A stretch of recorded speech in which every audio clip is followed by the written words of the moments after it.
Saudara, jelang pelantikan Prabowo Gibran pada 20 Oktober mendatang, sejumlah nama yang diperkirakan bakal masuk kabinet mulai bermunculan. Sebelumnya Presiden terpilih Prabowo Subianto juga sudah sempat menyinggung soal kabinet besar dalam pemerintahannya nanti. Lalu apakah kabinet nanti memang akan untuk kepentingan rakyat atau semata memuaskan partai politik pendukung?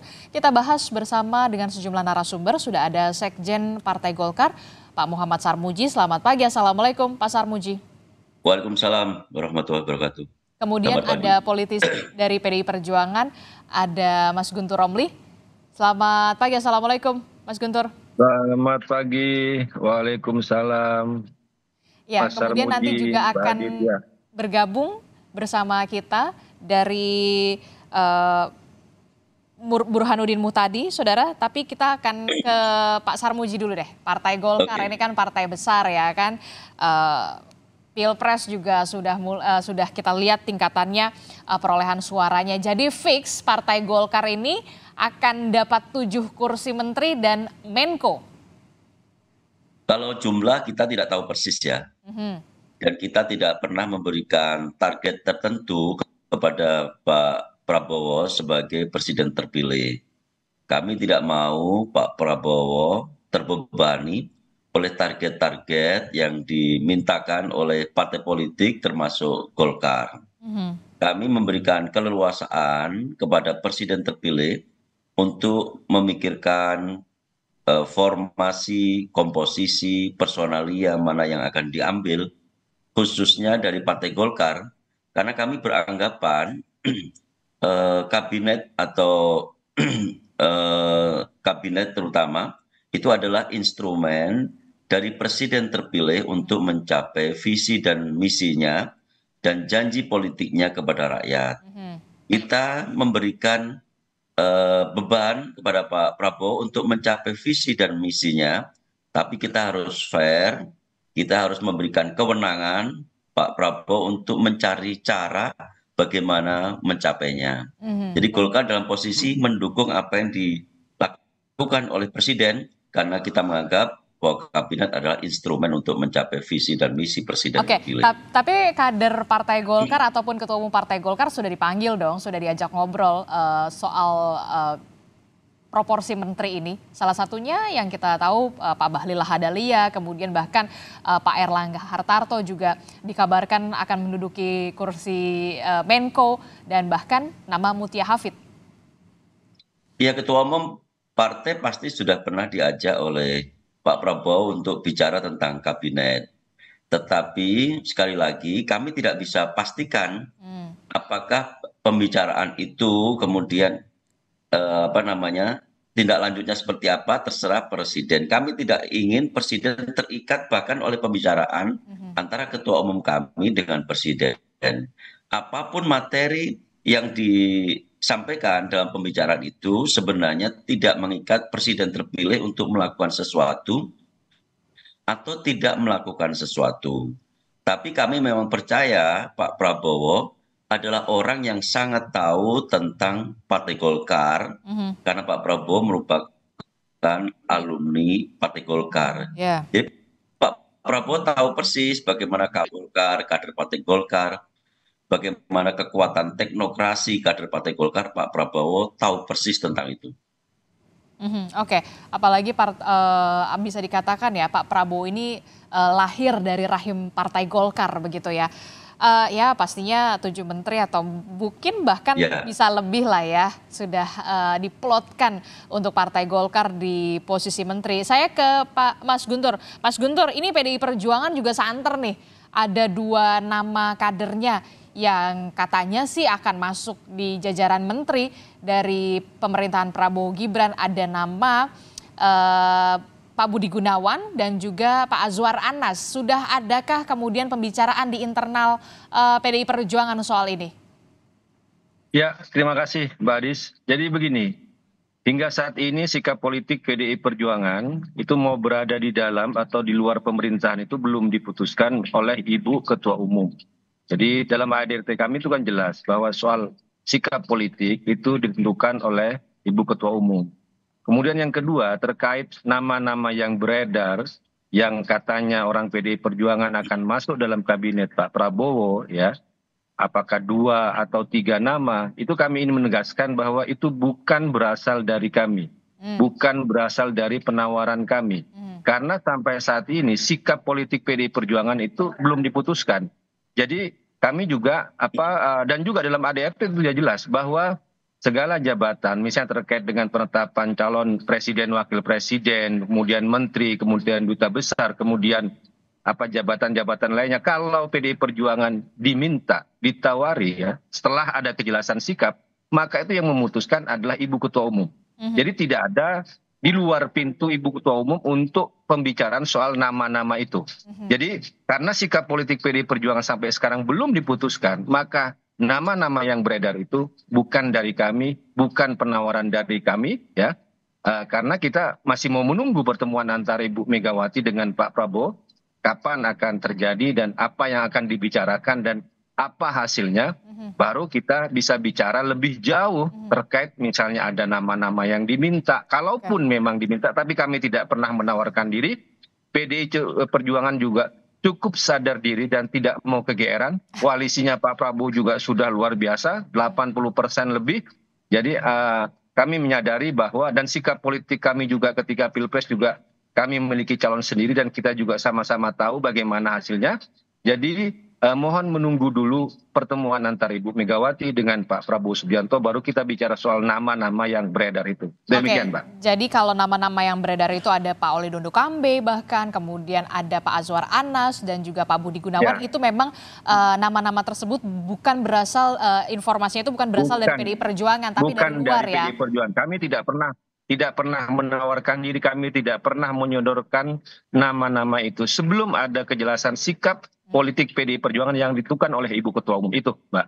Oke, jadi menunggu pertemuan dulu nih antara Bu Mega sama Pak Prabowo, nanti hasilnya bagaimana. Kalau memang diminta berarti memang akan disiapkan. Kalau diminta akan disiapkan. Iya, betul. Dan itu satu pintu dari Ibu Ketua Umum.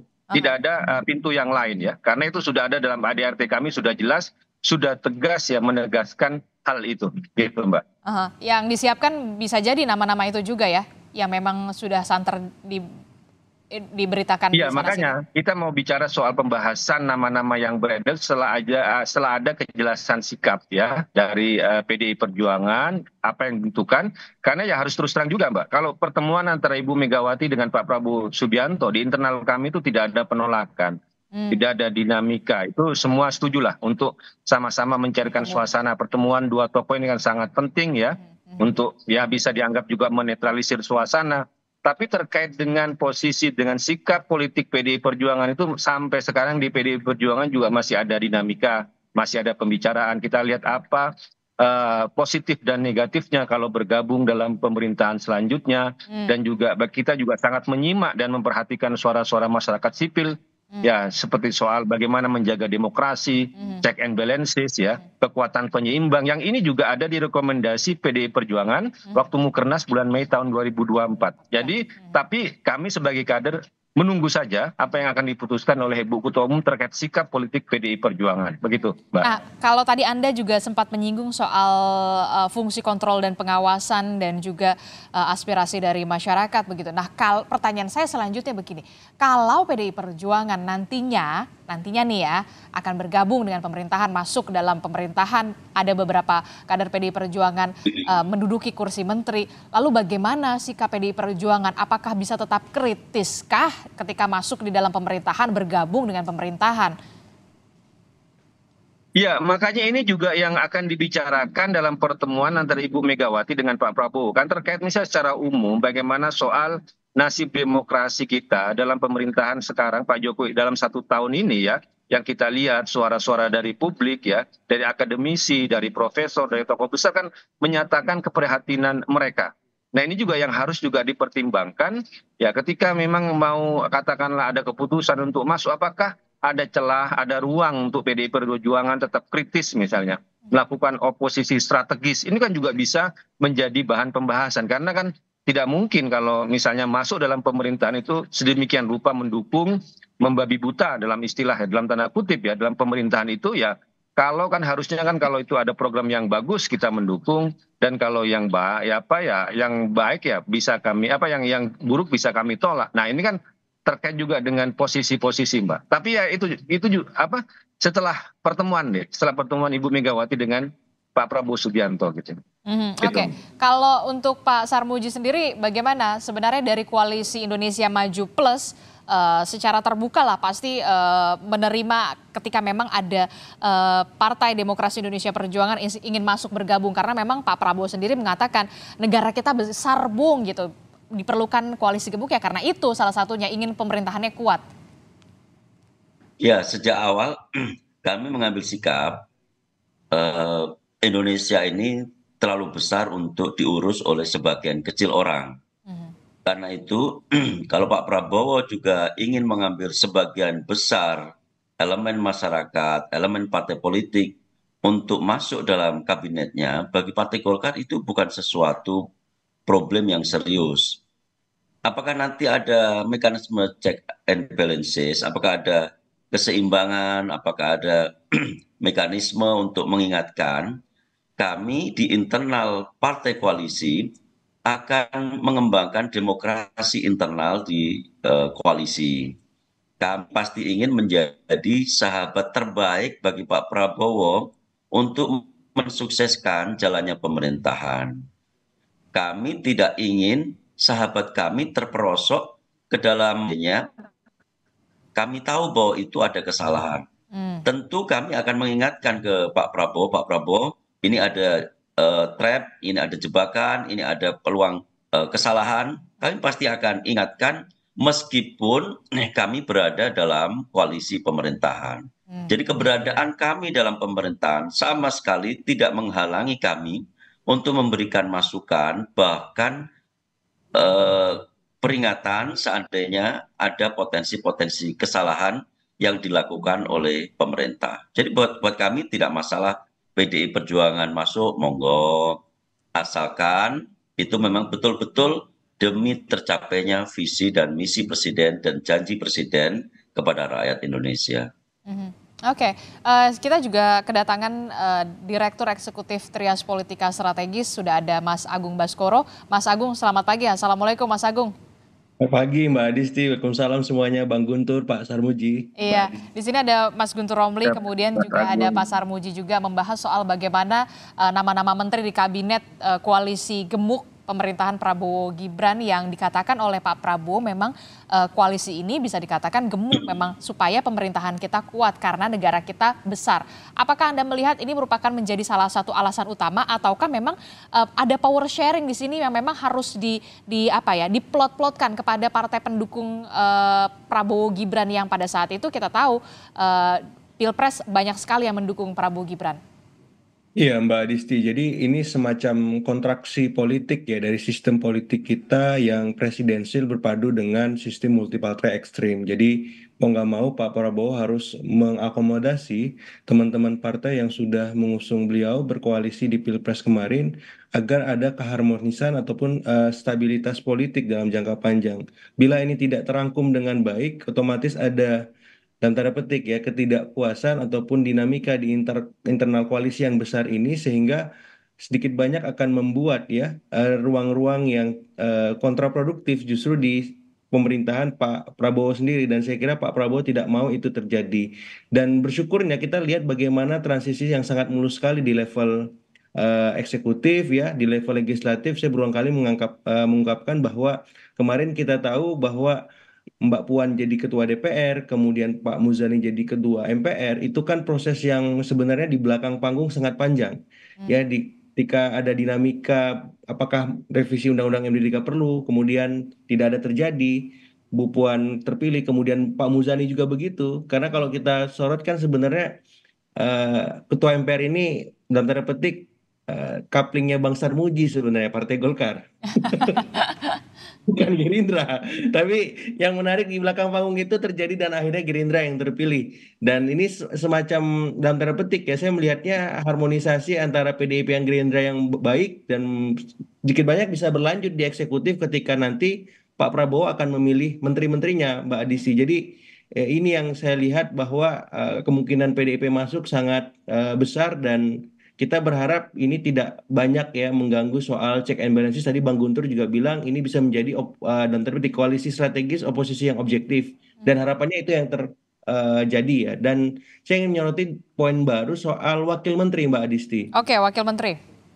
Jadi ini jarang dielaborasi oleh banyak pihak bahwa ada kemungkinan di masa Pak Prabowo nanti dan indikasi itu sudah tampak ketika di masa sinkronisasi ya, ada tim-tim Pak Prabowo yang muncul di level Wakil Menteri Keuangan, Wakil Menteri Kominfo dan kemungkinan besok wakil-wakil menteri ini akan dalam tanda petik menjadi penjaganya Pak Prabowo di Hmm. menteri-menteri yang akan ditunjuk. Kenapa? Karena selama ini kan wakil menteri tidak dipandang strategis. Mhm. Wakil menteri selama ini dipandang sebelah mata dan di masa Pak Prabowo kemungkinan besarnya wakil-wakil menteri ini akan sangat strategis, punya peranan menjalankan roda pemerintahan secara efektif, Mbak Adisti. Jadi Seperti itu. Anda melihat Wakil Menteri justru di zaman pemerintahan Prabowo Gibran ini akan mendapatkan spotlight yang lebih dibandingkan sebelumnya. Iya, justru ini yang menunjukkan bedanya Pak Prabowo dengan presiden sebelumnya. Kenapa? Karena di posisi wakil menteri akan ditunjuk dan terpetik kesatria-kesatrianya, orang-orang pilihannya, lingkar terdalam beliau, dan itu sudah mulai tampak ketika Mas Thomas Jiwandono ya, kemudian Angga Raka Prabowo itu duduk sebagai wakil menteri keuangan dan wakil menteri Kominfo dan wakil menteri ini ada kemungkinan bisa juga berjalan di pola kabinet Pak Prabowo Gibran berikutnya. Kenapa? Karena menteri-menterinya kan dalam tanda petik punya keterbatasan ya, kesibukan yang cukup tinggi apakah sebagai ketum partai, apakah sebagai orang-orang elit partai dan mereka yang akan bekerja dan akan membantu banyak tugas-tugas keseharian para menteri tadi, semacam ya menteri harian lah Mbak Adisti seperti itu. Jadi ada pola strategi yang berbeda 5 tahun mendatang kalau Anda melihat ini. Kayaknya begitu.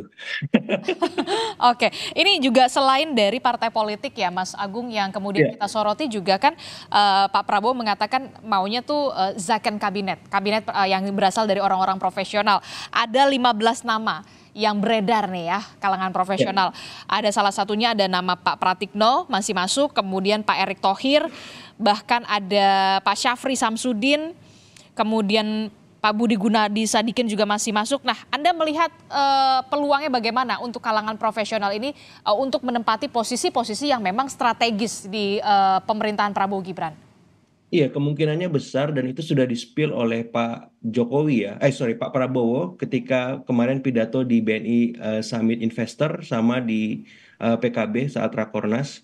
Beliau mengungkapkan bahwa akan ada beberapa nama-nama menteri Pak Jokowi yang akan dilibatkan kembali karena kinerjanya cukup bagus. Dan ini sinyal positif Mbak Adisti karena nama-nama itu adalah teknokrat yang punya jam terbang tinggi dan kita butuhkan saat menghadapi dinamika internal di bangsa kita maupun eksternal di mana geopolitik dan geostrategi sangat rentan dan butuh orang-orang capable untuk mengatasinya dan nama-nama itu saya kira bagus tinggal dilengkapi ya dengan nama-nama baru yang memang punya rekam jejak yang tinggi pula seperti itu. Jadi saya mau menangkap ketika menyambung soal Zaken di awal bahwa ketika berpadu dengan sistem presidensial maka yang mengemuka akhirnya adalah orang-orang yang ahli dari kalangan partai ataupun unsur-unsur kepentingan lain yang berdasarkan suku agama ras di kita dan ini keindonesiaan sekali ya karena ini saya lihat bagaimana Pak Prabowo ingin merangkul semua kalangan seperti itu. Yang ketiga yang perlu digarisbawahi Zakan di masa sekarang adalah soal bagaimana orang-orang ya punya reputasi kepakaran tingkat tinggi dan memang belum pernah menjabat sebagai menteri sebelumnya juga ditunjuk. Ya ada nama-nama baru yang muncul. Jadi Zaken dalam konteks presidensial seperti sekarang itu berbeda dengan Zaken di masa parlementer saat kabinet Juanda terbentuk. Jadi ada yang diperluas, ada yang dibuka kesempatan latar belakang baru seperti itu dan saya kira itu sah-sah saja. Tinggal kita lihat bagaimana kompetensi dan kontribusi mereka saat ditunjuk nanti apakah sesuai dengan standar publik yang berharap bahwa kabinet ini bisa membawa perubahan dan harapan yang lebih baik, Mbak Adisti. Oke, kalau tadi Anda menyinggung soal bagaimana kemudian kompetensi untuk memenuhi standar publik begitu ya, tidak hanya soal bagi-bagi saja, tapi kemudian orang yang memang ditempatkan di situ kita berharap memang benar-benar kompeten kan ya, Mas Agung, Mas Guntur dan juga Pak Sarmuji benar-benar kalaupun dari kalangan partai politik memang mereka punya kompetensi di bidang tersebut begitu ya. Nah, bagaimana nanti elaborasinya dan proporsinya kita akan bahas lebih dalam lagi usai jeda, tetaplah bersama kami di Sapa Indonesia Pagi. Terima kasih Anda masih bersama kami dalam Sapa Indonesia Pagi. Saudara masih membahas soal nama menteri di kabinet koalisi bisa dikatakan gemuk dalam tanda kutip di pemerintahan Prabowo Gibran 5 tahun ke depan begitu ya. Masih membahasnya bersama dengan Pak Sarmuji dari Partai Golkar. Kemudian ada Mas Guntur Romli dari PDI Perjuangan yang katanya si PDI Perjuangan ada 2 nama atau 3 nama begitu yang santer sekali untuk di kursi menteri, dan juga ada Mas Agung Baskoro. Mas Agung, saya ke Golkar dulu berarti ya Pak Sarmuji. Pak Sarmuji, ini kan kalau kita lihat ya, publik harapannya adalah ketika dari partai politik ini ada kompetensinya begitu, memenuhi harapan publik soal kompetensi. Memang orang yang ditempatkan di posisi menteri strategis terutama begitu ya, Partai Golkar kan pasti dapat menterinya yang posisi-posisi strategis begitu ya, yang punya kompetensi di bidangnya begitu. Nah, yang kemudian menarik perhatian saya adalah nama Pak Bahlil, ya kita sudah tahu, kemudian Pak Erlangga juga dikabarkan, terus kemudian ada Pak Agus Gumiwang, dan ini dia yang kemudian menarik perhatian saya adalah nama Mbak Mutia Hafid. Katanya ya, informasinya akan menduduki posisi Menteri Kominfo begitu ya. Nah, bagaimana Golkar menyiapkan ini? Ya, kalau yang disinyalir tadi benar, orang-orang yang disebutkan tadi itu adalah orang-orang yang memiliki kompetensi bagus banget di bidangnya.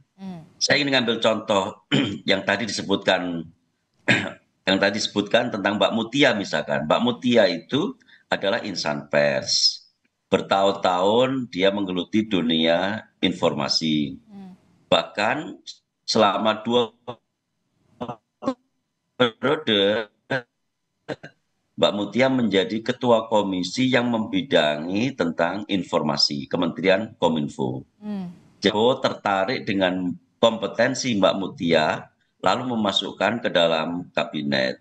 Ini sekaligus juga untuk menginformasikan bahwa di dalam partai politik itu banyak sekali kader-kader partai, terutama Partai Golkar, yang memiliki kategori profesional atau yang disebut zaken tadi itu, sebagai kabinet ahli tadi itu. Jadi kami memang tidak pernah mendikotomikan antara partai dan non-partai dalam konteks zaken kabinet, karena kami sendiri tahu persis di internal kami banyak sekali orang yang memiliki kompetensi. Dan Pak Prabowo tahu persis juga bahwa Golkar sejak dulu terkenal meritokrasi dan teknokrasinya. Jadi buat kami mau zaken kabinet karena kami yakin kader-kader kami memiliki kompetensi yang tinggi. Nah, oke. Termasuk ya juga saya menarik sekali menjadi sorotan adalah Mbak Mutia Hafid, termasuk juga saya pengennya sih ada menteri-menteri perempuan lain yang kemudian juga menempati posisi strategis dengan kompetensi sesuai dengan harapan publik, Pak Sarmuji.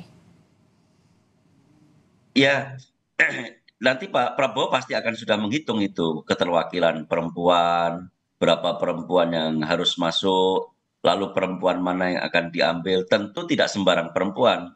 Kalau perempuannya seperti Mbak Mutia Hafid, pasti dengan senang hati Pak Prabowo akan ngambil. Karena Pak Prabowo sendiri adalah mitra dari Mbak Mutia Hafid. Ini contoh saja. Seandainya yang disinyalir tadi itu benar. Dan kita juga punya kader-kader perempuan muda, pinter, banyak sekali di internal Partai Golkar. Oke.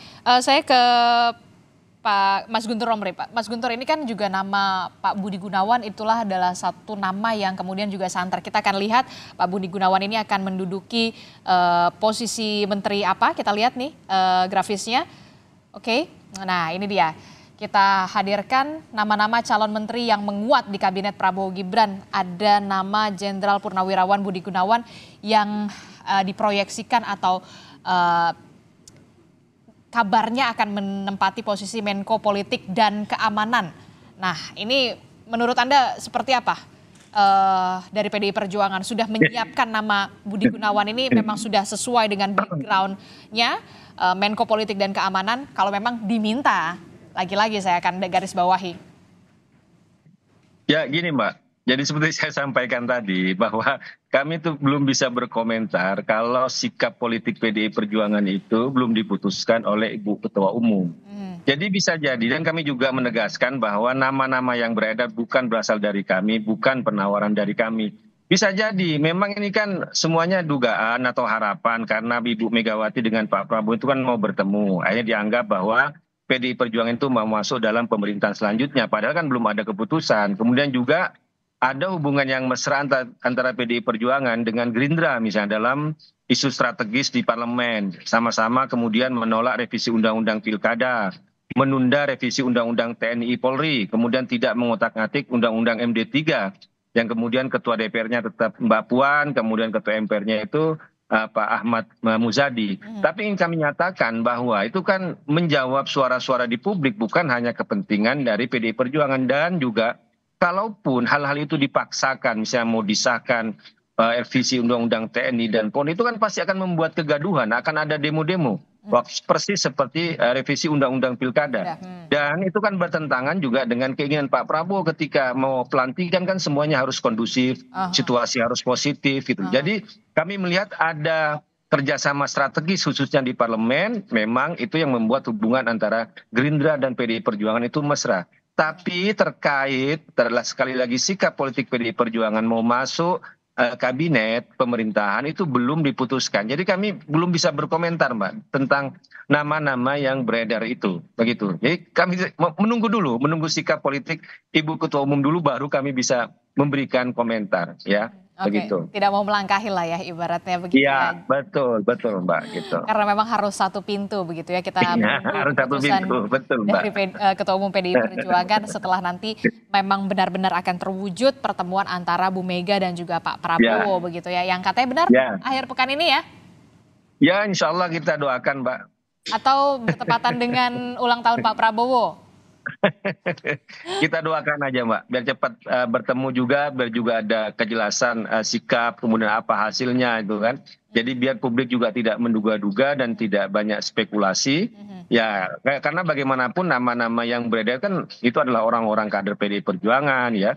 Kecuali Pak Budi Gunawan kan, bukan dalam arti bukan orang partai Pak Budi Gunawan itu, Mbak. Meskipun beliau adalah seorang profesional ya, dalam keahliannya tentu saja kami sangat menghormati dan menghargai. Tapi sekali lagi, selama sikap partai PDI Perjuangan belum diputuskan, maka kami tidak bisa bicara lebih jauh, Mbak. Begitu. Oke, saya mengerti dan saya memahami betul begitu ya kalau di PDI Perjuangan. Oke, saya ke Mas Agung. Mas Agung, ya kalau PDI Perjuangan memang menunggu kejelasan di internal partainya, juga lagi menunggu kejelasan begitu ya kalau tadi disebutkan oleh Mas Guntur. Nah, tapi kalau Mas Agung sendiri melihat bagaimana soal proporsi menteri, termasuk juga soal wamen yang tadi sudah Anda singgung begitu ya, yang Pak Prabowo juga mengatakan di PKB, acara PKB begitu ya, sudah jelas begitu soal menteri APBN, atau saya lupa lebih tepatnya, termasuk juga soal bagaimana memang seharusnya menteri itu sesuai dengan kompetensinya, sesuai dengan harapan publik, bukan hanya sekedar power sharing semata. Ya, Mbak Disi, jadi saya meyakini bahwa hak prerogatif presiden itu juga di dalamnya mengikuti kewajiban prerogatif presiden ya. Jadi soal kewajiban prerogatif ini nggak ada di aturan kita memang, tapi saya berharap ini bisa di-endorse supaya kualitas kita bernegara semakin baik.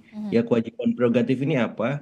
Kewajiban di mana presiden juga bisa memenuhi tadi ya, harapan publik, kemudian keinginan publik agar beragam masalah yang hari ini mengemuka khususnya di bidang ekonomi bisa teratasi gitu. Hak prerogatif ini kan kentalnya bagaimana mengakomodasi elitnya ya. Nah, kan adanya kewajiban prerogatif ini, nalar tersebut, harapannya ini bisa seimbang, sejalan, dan seirama.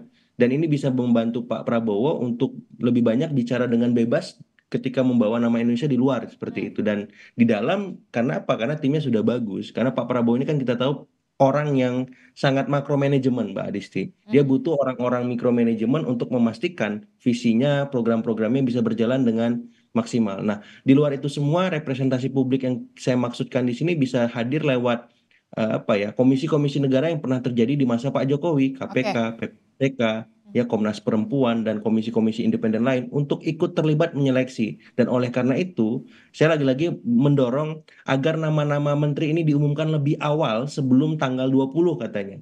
Kalau bisa lebih awal, kalau misalkan tanggal 15 sudah jadi, itu diflorkan saja. Supaya apa? Supaya bisa dibedah oleh publik, oleh pers, oleh kampus, oleh kalangan LSM, NGO, civil society lain. Supaya apa? Supaya kita tahu bahwa menteri-menteri yang dipilih ini memang orang-orang berkualitas, punya rekam jejak tinggi, ya, karena semuanya terlibat dan saya kira ini tren bagus ya, arahan positif membuat tradisi baru agar apa orang-orang yang terpilih ini memang bisa membawa nafas semua ya, elit, publik dan harapan kita seperti itu. Tapi mungkin nggak? Itu yang jadi pertanyaan. Saya ke Pak Sarmuji dan juga PDIP. Tapi kalau PDIP kan masih menunggu ya. Saya ke Pak Sarmuji. Mungkin nggak peluangnya ada nggak nih nama-nama menterinya ini sudah diumumkan lebih dulu atau sudah dilempar dulu ke publik untuk kemudian bisa dibedah oleh kalangan akademisi dan juga media salah satunya. Ya, peluang itu tetap ada. Peluang untuk memuaskan harapan Mas Agung Baskoro tadi itu tetap ada. Tetapi kita tanya apa urgensinya? Apakah setelah dibedah oleh Mas Agung Baskoro dan kawan-kawan, kemudian bisa Ada perubahan. lalu mengubah ada perubahan-perubahan itu? Tentu kan sulit sekali. Karena sekali itu diumumkan, tentu menteri-menteri itu pasti sudah menyiapkan kerangka fikir, konstruksi, desain, bagaimana kementerian akan diarahkan, pasti dia sudah akan memikirkan secara detail. Jadi begitu menteri-menteri itu dipanggil oleh Pak Prabowo, mereka pasti menyiapkan konsep tentang kementeriannya. Dan Jadi dengan kata saya lain Anda bisa kalau mengatakan itu tidak bisa diumumkan ke memuaskan publik, semua pihak ya, mempertanyakan Pak apa ada Sarmuji? urgensinya dan itu mendukung untuk pencapaian kabinet, nggak ada masalah. Oke, ya tidak bisa memuaskan semua pihak ya pastinya ya, Pak Sarmuji. Ya, ya, ya, pasti, pasti. Jadi sehebat-hebat Pak Prabowo mengakomodir kementerian ini dari berbagai elemen, berbagai unsur, pasti ada orang yang tidak puas. Dan sehebat-hebat Pak Prabowo meneliti tentang kezakenan personal-personal ini, pasti akan ada kritik, dan kritik itu bisa kapan saja. Bisa sebelum diumumkan, apalagi setelah diumumkan. Termasuk juga saya ke Mas Agung, bagaimana kemudian bisa dikatakan ketua umum partai politik begitu ya, sebut saja Pak Zulhas, kemudian Mas Ahaye, Pak Bahlil begitu ya, yang sudah pasti ya dikatakan akan menempati posisi menteri, bisa dikatakan butuh wamen yang benar-benar kompeten di bidangnya. Iya, sebuah keniscayaan karena tadi ya tantangan kita di bidang ekonomi cukup kompleks ya Mbak Adisti sudah jelas gitu. Ada deflasi, kelas menengah turun, belum lagi tantangan dari eksternal dan saya kira harus ada kolaborasi di masing-masing kementerian strategis itu untuk mampu mengeluarkan bangsa kita dari masalah ini segera. Karena kalau tidak disikapi dengan bijak, ya masalah-masalah itu bisa berbuah krisis seperti itu. Nah, yang kedua yang ingin saya soroti sebenarnya cara mengumumkan ke publik itu tidak harus diumumkan secara verbal, tapi ketika dipanggil ke Hambalang, Kertanegara, ataupun ke tempat-tempat strategis lain, itu memang ya saya yakin teman-teman media ini bisa mengendus kan, dan bisa melihat dengan utuh bagaimana ya track record orang-orang tersebut, dan sedikit banyak itu bisa kita ketahui kemarin sempat ya ada nama Mbak Mutia Hafidz dipanggil, kemudian ada nama Pak Syafri Samsudin, dan ada beberapa nama lain yang sudah dipanggil dan saya kira itu diflorkan saja apakah memang sudah sesuai dengan rekam jejak yang diharapkan di bidangnya ya kompetensinya, kredibilitasnya, ya integritasnya dan pola-pola semacam itu perlu. Kenapa? Karena selama ini kan pemilihan menteri ini berada di ruang tertutup, di bilik yang remang-remang. Kita seperti tidak terlibat, terputus ya ketika kita memilih kemarin di bilik suara soal Pilpres. Sekarang seakan-akan ini berdiri sendiri, padahal tadi ada kewajiban prerogatif di mana publik juga sebenarnya bisa turut serta dan saya kira ini membuat tradisi baru yang baik Oke. bagi demokrasi kita seperti itu. Terakhir, ini saya juga masih menerka-nerka pernyataan Pak Prabowo, calon presiden terpilih pada pemilu 2024, Pak Prabowo Subianto mengingatkan kepada partai politik dalam koalisinya agar tidak menugaskan seorang menteri untuk mencari uang dari anggaran pendapatan dan belanja negara. Mas Agung. Oh iya, itu pengalaman selama pemerintahan berlangsung Mbak Adisti ya, karena banyak menteri-menteri tersangkut kasus ya, kasus-kasus hukum utamanya korupsi dan harapannya itu tidak terulang lagi di zaman Pak Prabowo dan wakil menteri itu menjadi instrumen efektif untuk memastikan hal itu tidak terulang. Karena Pak Prabowo akhirnya menempatkan orang-orang pilihannya, orang-orang kepercayaannya, loyalis-loyalisnya yang sudah lama ikut beliau sejak berapa periode ya.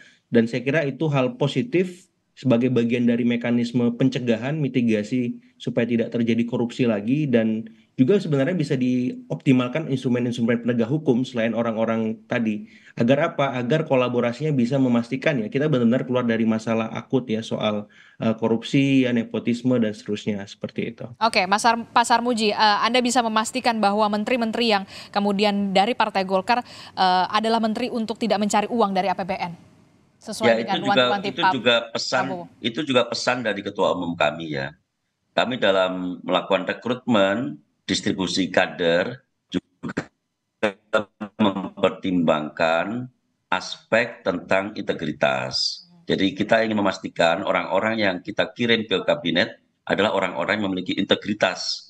Orang yang memiliki integritas itu tidak harus kaya, karena faktanya orang yang kaya pun sering juga tidak memiliki integritas. Tetapi orang yang memiliki integritas adalah orang yang merasa cukup dengan dirinya, lalu melaksanakan amanah yang dipikulnya itu dengan baik. Dan kita ingin memastikan itu juga.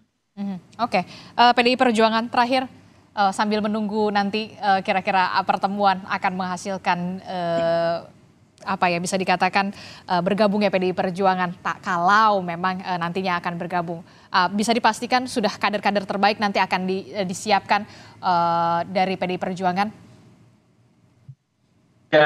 Ya Mbak, tentu saja kalau memang nanti ada sikap politik bahwa yang diputuskan Ibu Ketua Umum kami harus masuk dalam pemerintahan, tentunya Ibu Ketua Umum yang akan memilih dan akan menyodorkan nama-nama itu. Kalau benar sudah ada keputusan nanti mau bergabung dalam pemerintahan. Tapi selama itu belum ada, ya tidak bisa berkomentar banyak, Mbak. Itu aja. Pasti kalau nanti diminta ya kader-kader PDI Perjuangan juga tidak kurang ya dari orang-orang yang ahli ya, yang berkompeten dalam beberapa bidang ya, begitu, Mbak. Kita akan tunggu bagaimana hasil pertemuan dari Bu Mega dan juga Pak Prabowo nanti, apakah sudah langsung diminta atau bagaimana, nanti kita akan tunggu. Publik juga menunggu, termasuk juga internal PDI Perjuangan ya, soal kejelasan arah politik dari PDI Perjuangan sendiri. Terima kasih Mas Guntur Romli telah bergabung bersama kami. Pak Sarmuji, terima kasih. Terima kasih. Mas Agung, terima kasih. Kita doakan nanti, kita berharap betul menteri-menteri yang nanti memang dilantik adalah menteri-menteri yang memang punya kemampuan dan sesuai dengan harapan publik. Terima kasih Bapak-Bapak. Sehat selalu. Assalamualaikum. Waalaikumsalam.